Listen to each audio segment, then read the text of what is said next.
Hello everybody, Ollamh here, and welcome back to CR Saturday and the Colonel's Bequest. So, last time, we found this cane, and we found what looked suspiciously like the death, the place of Dr. Wilbur C. Fields, murder. I'm pretty sure he's dead. I think it's safe to say that, yeah, he is no longer with us. So, now the big question is where does his body go?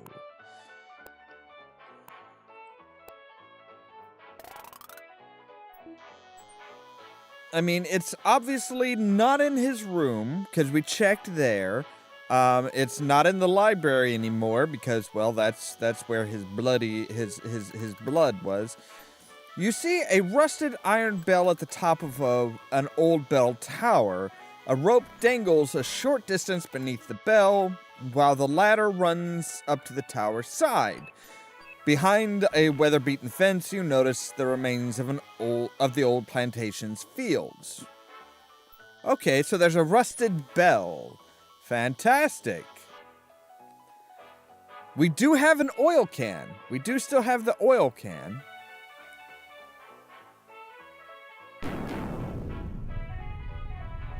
So we could oil bell. Oiling the rusted bell may have loosened it. Ooh, fun!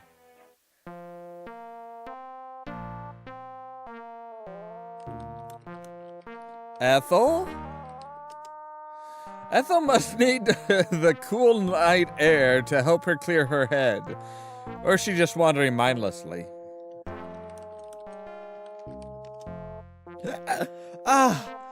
Back Cecile.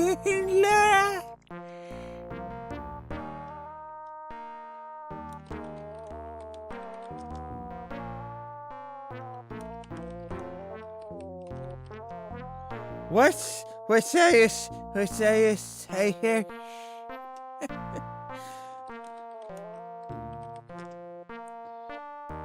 How's about a little snort?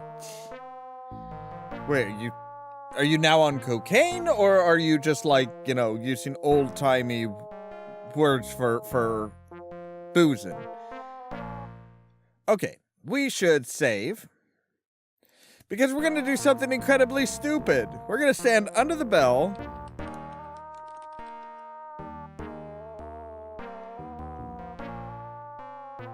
Okay, so can't reach, no problem. The short rope is too high for you to reach the ring. Right.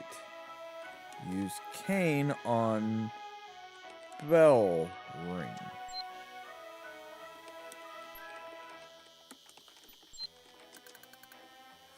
Reach up and pull. Uh-oh. Yep. Now you're a real Southern belle. Yes, thank you. Okay, so if we do it from over here,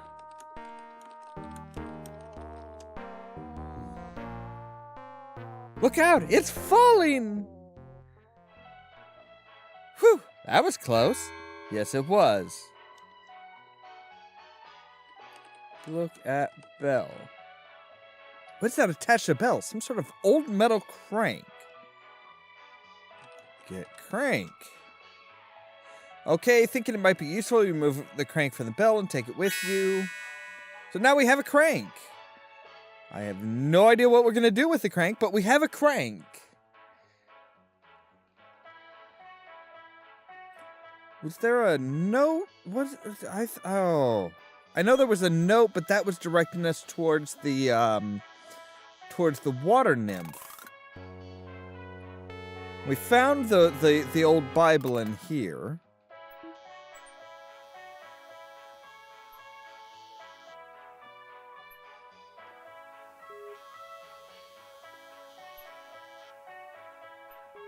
Okay, the stables.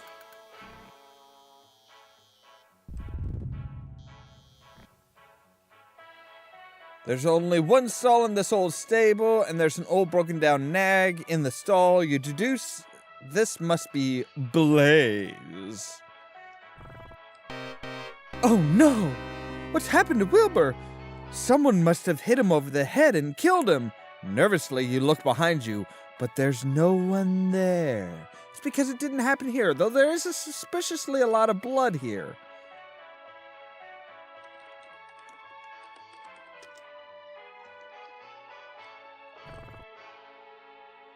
With trembling hands, you search Wilbur's body and confirm your suspicion. He has died by a tremendous blow to the head. What's this? Why, it's Wilbur's monocle. Thinking it might come in handy, you take it with you. So now we have something that we can use monocle on poker.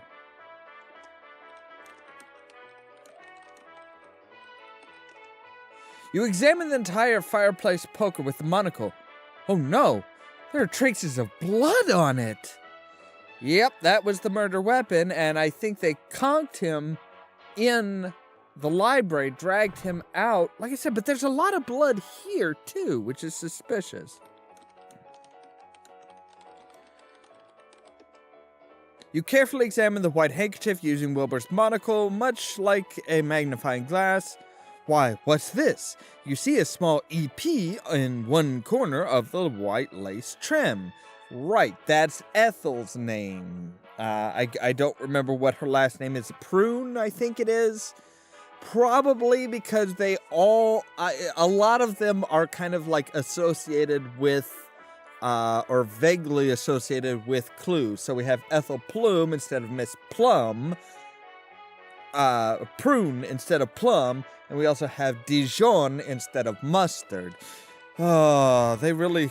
So, there's a lantern back there, which we could probably get if the horse was nice. But the horse looks like he is starving.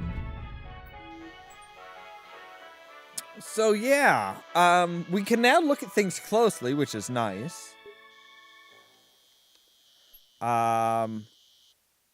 That'll come in handy in a lot of situations. Of course, it already kind of has.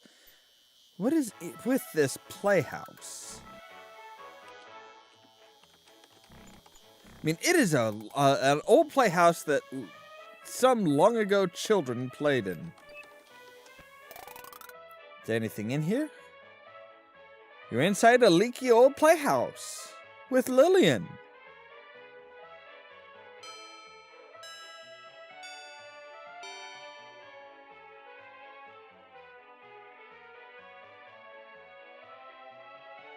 And then he said,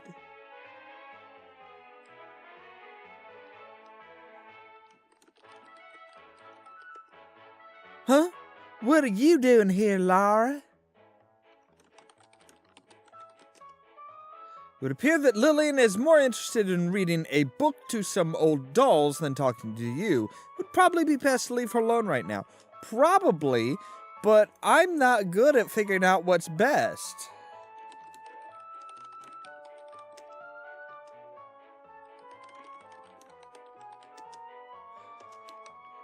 Yeah, she doesn't want to talk right now. Fair enough, I guess. But yeah, that's a little concerning. She yeah, it's very easy to see that Lillian is not quite in touch with reality.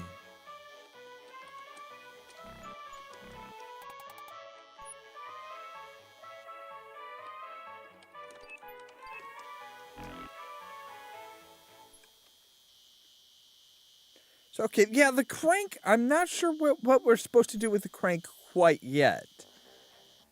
I figure there's probably somewhere where we need to put it in and use it, but...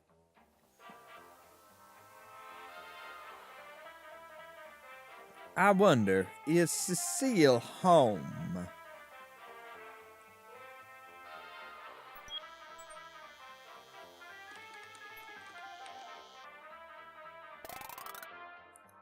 Now, I see you again, Miss Laura. Won't you come on in? Cecile's place looks quite cozy and comfortable. She's managed to make a home out of a little old shack. You can make a home out of just about anywhere. If you want, you can sit a spell and we'll visit.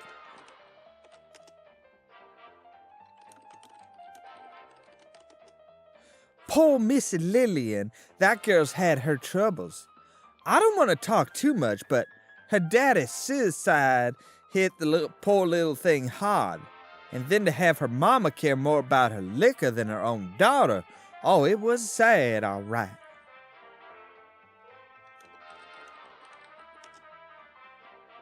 Most of Miss Ethel's problems started when her husband killed himself, about 17 years ago. Lord, if that was a mess business. After that, Miss Ethel sort of fell apart and started in on her drinking.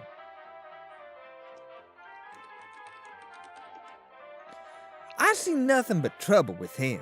He fritters away his life in those drinking establishments, takes up with all kinds of women, and spends all his money on gambling tables.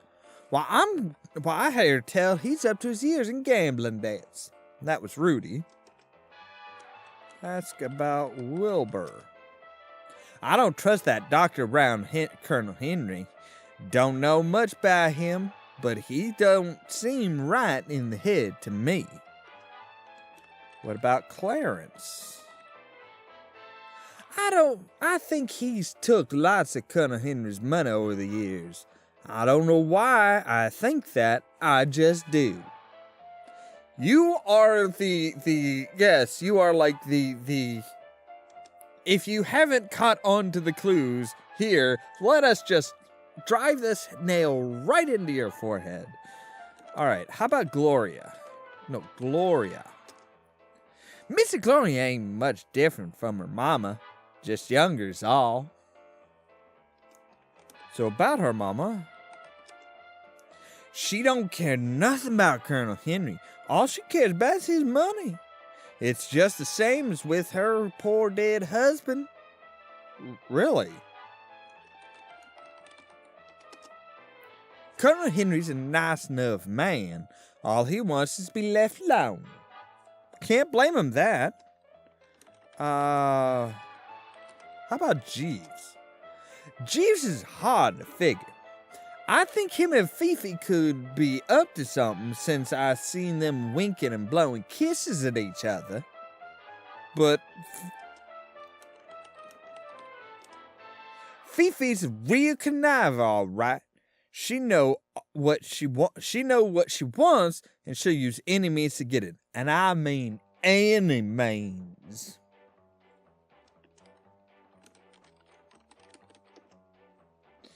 The Crouton family owned this here plantation for the war. They didn't survive, though. That's sad. What difference do it make to me? Now, it was Sarah, I think. Poor old child. It must have been horrible to lose her family and home the way she did. What I hear, she never did get over it. Now, Sarah is the daughter that all the notes were left to, that we've been finding like all over the place. But I do see something in the background there that I think we wait a second. Have we told her? It's just a swamp playing tricks on you, I'm sure. Well, that's telling her about Gertie. Oh, child, I'm sure you just saying things. This place would do that to a person. I would like I would like to have your carrot, ma'am.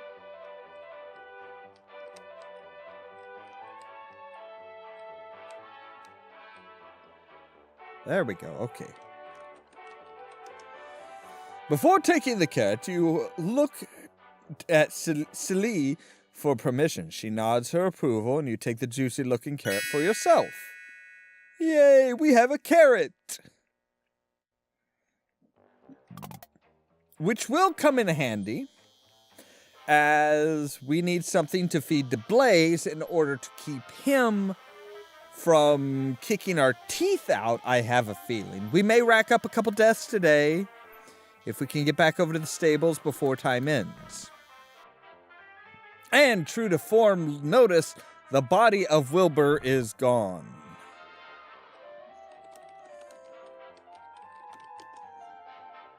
Littered with hay. Okay. So I did save. Now, see if we just say open gate. Hi, Miss Blaze. Poosh! You're a dead ringer, Laura. They were just, man, they were in a fantastic place when they made this game. Okay, so let's do this a bit smarter.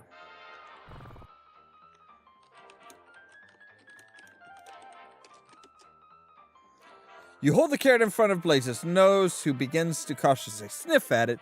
Then he gently takes it into his mouth and eats it. He looks at you and whinnies softly, as if in friendship. Good, Blaze. You gently strokes Blaze's soft nose. He seems to like that. Now, can we open the gate? Yes, we can. And we can come back here, and we can get lantern. All right. Better close the gate. We don't want to let Blaze just run around, willy-nilly and stuff like that. All right. So we now have a lantern. We have found the body of Wilbur. We have gotten his monocle, which we are using as a magnifying glass, which is just all kinds of awesome. Very detective of us. We found out that Lillian is a little on the side. And Cecile knows a lot about what's going on. Next time, we will probably wind up doing some more spying, find out some more about where everybody was and stuff like that, and I'm guessing probably wind up finding another body. As always, my best friend is the one who brings out the best in me, and you can't learn in school what the world is going to do next. Attention Manhunter. There was an explosion at Bellevue Hospital. Investigate. Yes, sir.